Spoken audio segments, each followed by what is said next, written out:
Méditation du 27 janvier, une dimension supérieure. Pour nous, notre cité est dans les cieux. De là, nous attendons comme sauveur le Seigneur Jésus-Christ. Philippiens 3, le verset 20. Nous avons tendance à nous enorgueillir de nos réalisations dans la dimension terrestre. Travail, argent, biens, famille, amis, voyage. Il n'y a rien de mal à cela, sauf que cette dimension devrait prendre moins de place dans nos vies pour en laisser plus à la dimension céleste. Nous devrions vivre davantage pour cette dimension, en rêver davantage, en parler davantage, y aspirer davantage, pleurer davantage pour elle, insister davantage pour la connaître, être mieux préparé à la concrétisation, être meilleur grâce à elle. Alors que notre désir pour elle est encore insignifiant, le Père indulgent ne nous empêche parfois pas de traverser des déserts. Une église dévastatrice, une séparation accablante, des pertes et encore des pertes. Le Père ne nous arrête pas parce qu'il veut nous faire mal ou parce qu'il veut nous voir désespérés devant l'imminence d'une perte. Non,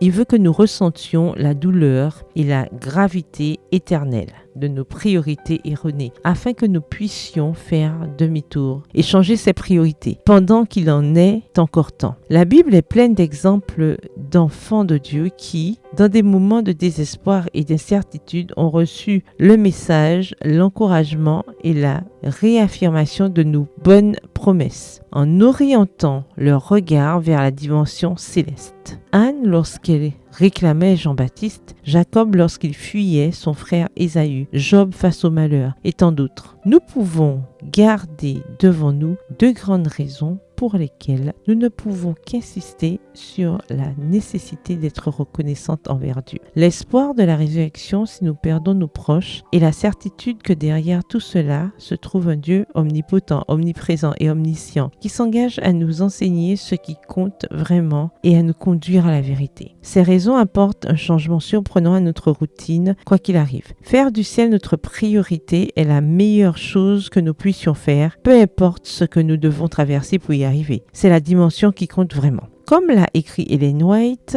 il est bon, voire essentiel, d'avoir une connaissance du monde dans lequel nous vivons. Mais si nous laissons l'éternité en dehors de nos pensées, nous subirons un échec dont nous ne pourrons jamais nous remettre. Extrait de The Science of Good Living, la science du bon vivre, à la page 450. Gardez le cap sur la dimension céleste. Bonne journée, que l'Éternel vous bénisse.